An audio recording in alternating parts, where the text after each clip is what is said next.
স্বাগত জানাচ্ছি খাতুনগঞ্জ থেকে মতিঝিলে। সাথে আছে আমি শামীম জাহেদি। সময়ের সাথে সাথে পরিবর্তন ঘটছে কাজের ক্ষেত্র এবং তার ব্যবস্থাপনাতেও।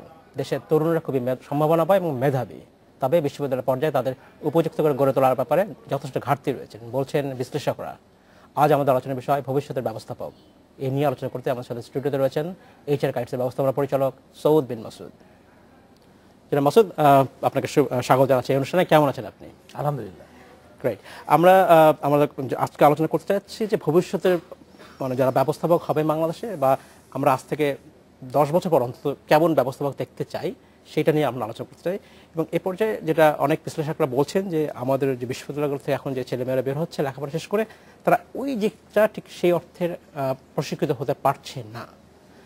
এটা কারণটা কি? আমাদের সিলেবাসে কি সমস্যা রয়েছে? না, আমাদের সিলেবাসে কোনো সমস্যা নেই। রাইট। যেটা হচ্ছে they are not being groomed properly. কেন গ্রুম প্রপারলি না? আমরা বাসাবাড়ি থেকে খেয়াল করি যে আমরা যে শিক্ষা পাই, যে ভ্যালুসগুলো বাসায় আছে, সেগুলো আমরা আস্তে আস্তে ইউনিভার্সিটিতে নিয়ে যাই। ইউনিভার্সিটির যারা আছেন, যারা টিচার্স আছেন, তাদের একটা মিনিমাম দায়িত্ব হতে পারে ভবিষ্যতের কথা চিন্তা করে কর্পোরেটের চাকরি, ব্যবসা যেটাই হোক, এন্টারপ্রেনারশিপ কিন্তু ইকুয়ালি ইম্পর্টেন্ট। আমি শুধু চাকরি করতেই হবে এবং ঢাকায় করতে হবে বা চিটাগাংয়ে করতে হবে এমন কোনো কথা না। সো এগুলো চিন্তা ভাবনা করে, জরিপগুলো দেখে, আমাদের সাথে কথা বলে যদি কিছুটা অ্যাটিটিউড নিয়ে কাজ করে তাহলে আর সমস্যা নেই। তাই আমি আবার বলতে চাচ্ছি ইউনিভার্সিটির সিলেবাসের সমস্যা নেই। আচ্ছা, এই তাহলে আমরা যদি বুঝি যে এক্সট্রা কারিকুলার অ্যাক্টিভিটিসগুলো আসলে বাড়াতে হবে, সেখানটাও কি আপনার মনে হয় যে এখন সব ইউনিভার্সিটি, অন্তত পাবলিক ইউনিভার্সিটি এই সুযোগটা আসলে কম? হ্যাঁ, কম। কোনো সমস্যাই হবে না যদি এক্সট্রা কারিকুলাম বলতে মানুষ বুঝে কয়েকটা স্পেসিফিক জায়গা, যেমন যার স্পোর্টস ভালো লাগে সে স্পোর্টস করুক, এই এক্সপিরিয়েন্স তার কাজে লাগবে। যার অ্যাথলেট হতে ইচ্ছা করে, ফুটবল খেলতে ইচ্ছা করে করুক, কাজে দিবে। ডিবেট বা কয়েকটা তর্ক বিতর্ক করলেই কিন্তু হবে না। হ্যাঁ, আচ্ছা, আমরা যদি বলছি যে কথা চাকরির ক্ষেত্রে, আমরা চাকরির বিষয়টা পরে আসবো, কারণ ব্যবস্থাপক হতে চাওয়া মানে সবাই চাকরিজীবী হতে চায়।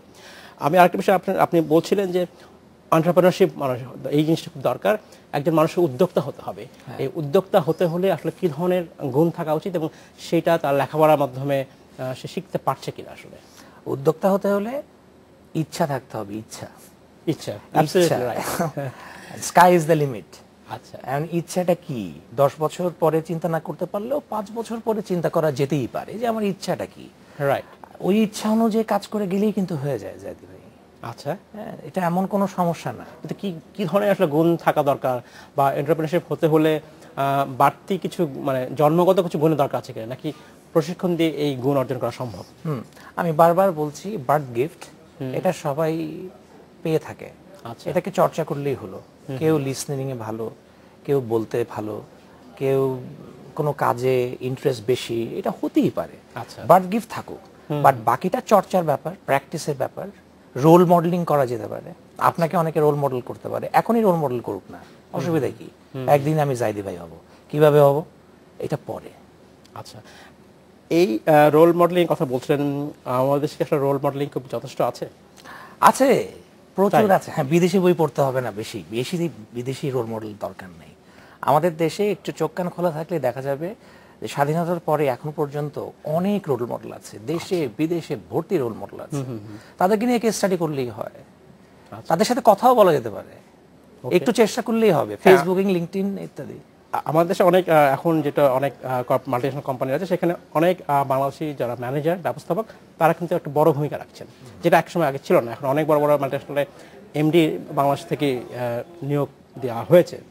এক্ষেত্রে একটা জিনিস সেটা হচ্ছে যে লিডারশিপ ট্রেনিং কথা চলেই আসে। যখন একজন মানুষ তার চাকরির ক্ষেত্রে সামনে এগোতে যাবে, এই লিডারশিপ ট্রেট আপনি আবার বলছিলেন যে হয়তো সবার মধ্যে থাকবে না, হয়তো কারোর মধ্যে ইনবিল্ড রয়েছে, যাদের নাই তারা আসলে কিভাবে এটাকে অর্জন করতে পারে, বা সেই ট্রেনিংটা আসলে আপনারা কিভাবে দেন? আমরা লার্নিং নিড অ্যানালাইসিস করি। আমরা দেখি একজনের স্পেসিফিক সমস্যাটা কি, হ্যাঁ, তার ইচ্ছার সাথে এটা মিলে কিনা, তার ভিশনের সাথে এটা মিলে কিনা। যেমন ছোট্ট উদাহরণ লিসনিং, যেমন ছোট্ট উদাহরণ হচ্ছে সিচুয়েশনাল লিডারশিপ। অনেকে সিচুয়েশনে যে অ্যাটিটিউডটা দেখায়, তাকে সিচুয়েশন না দিলে সেটা দেখায় না। ওই যে গ্যাপটা, সেই গ্যাপটা মিনিমাইজ করার জন্য আমরা তখন ডিফারেন্ট ট্রেনিং দিয়ে থাকি, অনেকে দিয়ে থাকে। আচ্ছা। বাংলাদেশে ইন্টারন্যাশনাল ট্রেনিং অ্যাভেলেবল। বলা হয় যে যে চাকরি করার ক্ষেত্রে যে পরিবেশে কাজ করবে সেখানে একটা বড় জিনিস হচ্ছে ডাইভার্সিটি। ডাইভার্সিটি মানে এই নয় যে শুধুমাত্র জেন্ডার ডাইভার্সিটি, কালচারাল ডাইভার্সিটি খুব দরকার আছে। এই ডাইভার্সিটি আসলে কিভাবে সম্ভব এবং আমাদের দেশের যে কোম্পানিগুলো আছে তারা সেই সুযোগটা আসলে দিচ্ছে কিনা? আমি শুরু করব with due respect. Female diversity বাংলাদেশে এখনো সমস্যা, পৃথিবীতে সমস্যা। আচ্ছা, এটা বাংলাদেশ এগিয়ে যাচ্ছে, ওয়াও, নো ডাউট। এরপরে ডাইভার্সিটি হচ্ছে সে স্কিল, কিরকম আমার দক্ষতা এইটাতে বেশি, সেই হিসাবে আমার একটা ডাইভার্সিটি আছে। আমার জিওগ্রাফিক্যাল বাউন্ডারিজ হতে পারে আমার স্ট্রেংথ, কিরকম আমি চিটাগাংয়ের ভাষা বুঝি, যার জন্য চিটাগাংয়ে আমি হয়তো লোকাল মার্কেটে ভালো কথা বলতে পারবো। এগুলো সব ডাইভার্সিটির মধ্যেই পড়ে। Synergy is different. সিনার্জি হচ্ছে পুরোটাই অ্যাটিটিউড, অর্থাৎ কিভাবে টিম ওয়ার্ক করা যায় সবার সাথে। ইন্ডিপেন্ডেন্ট টেলিভিশনে আমি যখনই আসি একটা টিম ওয়ার্ক কিন্তু আমি দেখি, ভালোই লাগে। আচ্ছা, আমরা ডাইভার্সিটির কথা বলছিলাম। এই ডাইভার্সিটি অর্জন করতে হলে একজন মানুষের দক্ষতার কথাই বলছেন যে তার বিভিন্ন রকম দক্ষতা থাকতে হবে। এখন একটা হচ্ছে এর সাথে সাথে একটা যখন বিষয় আসে যে ফ্লেক্সিবিলিটি, মোবিলিটি, এই বিষয়গুলো আসে। একজন মানুষ সব পরিস্থিতিতে সব জায়গায় কাজ করতে পারবে কিনা বা সকল পরিস্থিতিতে সব ধরনের আচরণ সে করতে পারবে কিনা, এই ফ্লেক্সিবিলিটি বা মোবিলিটি দিতে হলে কর্পোরেটগুলো কি করছে বা ব্যবসা প্রতিষ্ঠানগুলো কি ধরনের সুযোগ দেয়? দারুণ প্রশ্ন। কর্পোরেটরা তো ফ্লেক্সিবিলিটি, মোবিলিটি চায়, ওরা চাকরি নিয়ে বসে আছে। আচ্ছা, বাট যারা চাকরি চায় তাদের মধ্যে মোবিলিটি আছে কিনা, আমি একটা এক্সাম্পল দিচ্ছি। মোবিলিটি মানে কি? মোবিলিটি হচ্ছে আমি এই পৃথিবীর যে কোনো জায়গায় মোবাইল, আমি যেতে চাই। কিন্তু যদি এখন বলা হয় কাউকে যে আপনি কুষ্টিয়া বা দিনাজপুর বা ঠাকুরগাঁ যাবেন কিনা, তখন যদি বলে যে না, তখন আমি মোবাইল না, এটা কি ঠিক? এটা ঠিক না। আচ্ছা, at the same time flexibility, 9 to 5 এরকম চাকরি পৃথিবীর কোথাও বাংলাদেশেও পাওয়া যাবে না, ডট। অনেকে মনে করতো যে ব্যাংকের ব্যাক অফিসে 9 to 5, ওদেরকে জিজ্ঞেস করবেন হাসবে, ওখানেও হয় না। এখন এই যে বলছেন যে মোবিলিটির কথা বলছেন, দেশের ভিতরে মোবিলিটির ক্ষেত্রে অনেকে হয়তো আপত্তি দেখাবে এবং দেশের বাইরে হয়তো আপত্তি করবে না, সবাই দেশের বাইরে যেতে চাইবে আর কি। এটা আসলে অ্যাসাইনমেন্টে যেতে চায় সবাই। আমি প্রথমে আসলে দেশের মোবিলিটির কথা বলছি। একটি প্র্যাকটিক্যাল প্রবলেম হচ্ছে যে বাংলাদেশের অধিকাংশ মানুষই ঢাকায় থাকতে চায়, ঢাকায় সব সুযোগ সুবিধা বেশি থাকতে চায়। তাহলে একটা ব্যবসা যখন এক্সপ্যান্ড করে তখন সে যখন ঢাকার বাইরে যেতে চায়, সেই একই সুযোগ সুবিধাগুলো আসলে ব্যবসায় দিতে পারে কিনা? শুধু কি যারা ম্যানেজার বা যারা কাজ করছে তাদের সমস্যা, নাকি কর্পোরেট হাউসগুলো বা যারা ব্যবসা প্রতিষ্ঠান আছে তারাও এই সুবিধা দিতে পারছে না? আসলে এইখানে আমি বলবো কর্পোরেটদের, ম্যানেজমেন্টের দূরদর্শিতার অভাব। কারণ তারা যদি চায় চিটাগং, দিনাজপুর এসব জায়গায় যেতে, পাঠাতে, তাহলে কিন্তু তাদেরকে সেরকম ব্রাঞ্চ অফিসের সুবিধা দিতে হবে এবং এটা সম্ভব। ফিমেল বলেন, সিনিয়র্স বলেন, এক্সপিরিয়েন্স বলেন, তাদের সম্ভব। যাতায়াত ব্যবস্থা বলেন, এমেনিটি দরকার। এটা নিয়ে তাদের কাজ করার আছে ডেফিনেটলি। আচ্ছা, আরেকটা জিনিস হচ্ছে যে মানুষ যখন তা শেখে, ভবিষ্যতে লিডারশিপের কথা বলছেন আপনি, এই লিডারশিপের ক্ষেত্রে ফ্লেক্সিবিলিটি দরকার।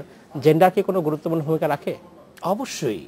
জেন্ডার ডাইভার্সিটি, একটা ফিমেলের জন্য, একজন মহিলার জন্য ডাইভার্সিটি দরকার, তার মাতৃত্বের ছুটির জন্য দরকার, ইত্যাদি ইত্যাদির জন্য তার ডাইভার্সিটি প্রয়োজন। অ্যাট দ্য সেম টাইম ছেলেদেরও কিন্তু বাপ হতে হলে শিখতে হবে মায়ের যন্ত্রণা, সেই সমস্ত।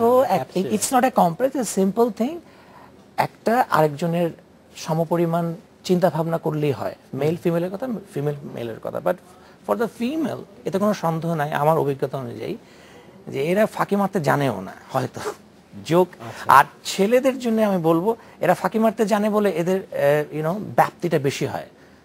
সো একসাথে কাজ করা সম্ভব, ডাইভার্সিটি কাজে লাগা সম্ভব। জনাব সৌদ বিন মাসুদ, আপনাকে ধন্যবাদ। আমাদের সময় হয়েছে একটি বিরতিতে যাবার, ফিরে এসে আমরা কথা বলবো আবার। সময় হলো একটি বিরতিতে যাবার, ফিরছে শীঘ্রই, সাথেই থাকবেন।